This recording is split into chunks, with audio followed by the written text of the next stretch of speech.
আসসালামু আলাইকুম বন্ধুরা, কেমন আছো তোমরা সবাই? আশা করছি তোমরা সবাই খুব ভালো আছো। তো আজকে এই ভিডিওটিতে তোমাদেরকে আমি দেখাবো কিভাবে সহজভাবে তোমরা হাতা কাটিং করবে। তো ফর্মুলা সহকারে তোমাদেরকে আমি দেখিয়ে দেবো। ভিডিওটি অবশ্যই প্রথম থেকে শেষ পর্যন্ত কোনো রকম স্কিপ না করে দেখো। তো দেখো, সবার প্রথমে আমি একটা পেপার নিয়েছি। তো পেপারটাকে লম্বার দিকটা, এটা হচ্ছে লম্বার দিক পেপারের, আর এই সাইডটা হচ্ছে চওড়ার দিক। তো লম্বার দিক থেকে আমি পেপারটিকে দুই ভাঁজ করে নেব। তো দেখো, লম্বার সাইড থেকে এরকম একটা ভাঁজ দিয়ে নিলাম, নিয়ে এটা হয়ে দুই ভাঁজ হয়ে গেল। দুই ভাঁজ করে নেওয়ার পর ঠিক আর একটা ভাঁজ দিয়ে নেবো, এরকম মাঝখান বরাবর এই একটা ভাঁজ দিলে টোটাল আমাদের 4 ভাঁজ হয়ে যাচ্ছে। তো 4 ভাঁজে কাগজটি রাখার পর দেখো, এই সাইডটা আছে জোড়া সাইড আর অপর সাইডটা আছে খোলা সাইড। তো জোড়া সাইড থেকে ড্রয়িং শুরু করব। এই দিক থেকে নেব লম্বার মাপ, হাতার যা লম্বার থাকবে সেই লম্বার মাপটা নিতে হবে এই সাইড থেকে। তো হাতার লম্বা যা থাকবে তার সাথে 1.5 ইঞ্চি মতো এক্সট্রা দেবে। তো 1.5 ইঞ্চিটা আমি নিচে থেকে নিয়ে নিলাম, 1.5 ইঞ্চি একটা মার্ক করলাম। তারপর দেখো 8 ইঞ্চি, তার সাথে 1.5 ইঞ্চি এক্সট্রা নিয়ে 9.5 ইঞ্চিতে একটা দাগ দিলাম। দেখো টোটাল মাপটা হবে আমার 9.5 ইঞ্চি। তো তোমাদের যার যা লম্বার মাপ থাকবে তার সাথে 1.5 ইঞ্চি এক্সট্রা নেবে। নেওয়ার পর এরকম সোজাসুজি দাগ টেনে দেবো, উপরেও দাগটা টেনে দেব, তাহলে সোজা থাকবে লাইনটা সোজা থাকলে তোমাদেরই সুবিধা হবে। দুই সাইডে এরকম লাইন টেনে নিলে তোমাদের সুবিধা হবে। তারপর যেটা নেবে তোমাদের আর্ম হোলের মাপটা। তো তোমাদের আর্ম হোল যা থাকবে তার অর্ধেক নেবে। আর্ম হোলের অর্ধেক নিয়ে তার সাথে 1.5 ইঞ্চি এক্সট্রা নিয়ে আমি এখানে 9 ইঞ্চিতে একটা পয়েন্ট করেছি। তারপর নিচটা 3 ইঞ্চিতে একটা ডাউন দিয়েছি। নিচটা 3 ইঞ্চিতে একটা ডাউন দেওয়ার পর দেখো, তোমাদের আর্মহোলের মাপটা নিয়েছি কীভাবে তোমাদেরকে দেখিয়ে দিই। তো আর্মহোল তোমাদের যার যা থাকবে তার সাথে তার অর্ধেক করবে, অর্ধেক করার পর 1.5 ইঞ্চি এক্সট্রা নেবে। তারপর এখান থেকে যে 3 ইঞ্চি ডাউনটা নিয়েছি, ঠিক লম্বার উপর দিক থেকে 3 ইঞ্চি ডাউন অবধি হাতের সাহায্যে এরকম একটা শেপ দিয়ে দেবে, আর্মহোলের শেপ। তো আর্মহোল যা থাকবে তার অর্ধেক নিয়ে 1.5 ইঞ্চি এক্সট্রা নেওয়ার পর মুহুরিতে দেখো, মুহুরি যার যা থাকবে তার অর্ধেক নেবে। মুহুরি আছে আমার 12 ইঞ্চি, তার অর্ধেক নিয়ে 6 ইঞ্চিতে নিয়েছি, তার সাথে 1.5 ইঞ্চি এক্সট্রা। তো নেওয়ার পর উপর থেকেও 1.5 ইঞ্চি রেখে লাইন দুটোকে স্ট্রেট করে দেব। দুটো লাইনে আমি এরকমভাবে সোজা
আমাদের লম্বা যা থাকবে হাতার লম্বার তার সাথে 1.5 ইঞ্চি এক্সট্রা নেব। মানে এখান থেকে এতটা হচ্ছে হাতার যা লম্বা থাকবে তার সাথে 1.5 ইঞ্চি এক্সট্রা নেওয়ার পর আমাদের এখান থেকে আর্মহোলের মাপটা নিতে হবে। আর্মহোলের মাপ যা থাকবে, আমাদের আর্মহোলের মাপ যা থাকবে তার অর্ধেক করবে। যদি কারো কমতে থাকে তো 7.5, তার সাথে যোগ করবে 1.5 ইঞ্চি, ঠিক আছে?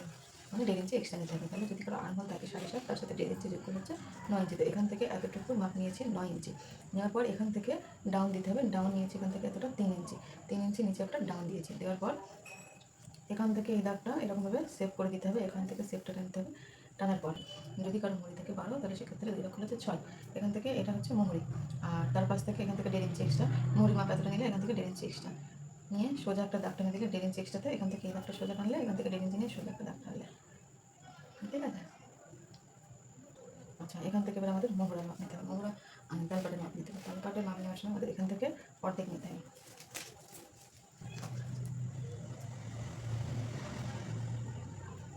ঠিক এখান থেকে অর্ধেক নেবে।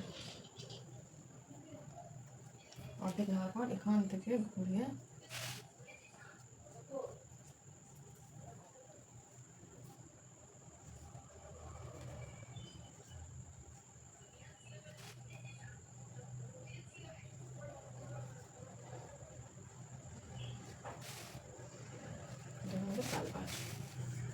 তারপর দেখো ড্রয়িং বরাবর কেটে ফেলতে হবে। যে ড্রয়িংটা আমি করেছি, তো সেই ড্রয়িং বরাবর আমার এখানে ড্রয়িং পুরো কমপ্লিট, আমার মেজারমেন্ট অনুযায়ী ড্রয়িং পুরোপুরি কমপ্লিট। তারপর ড্রয়িং বরাবর বাইরের দাগটা দিয়ে কেটে ফেলতে হবে। কেটে ফেলার পর দেখো হাতাটা দেখতে ঠিক এরকম আসবে। খুলে দেখায় তোমাদেরকে, এই যে দুটো হাতা এখানে আছে।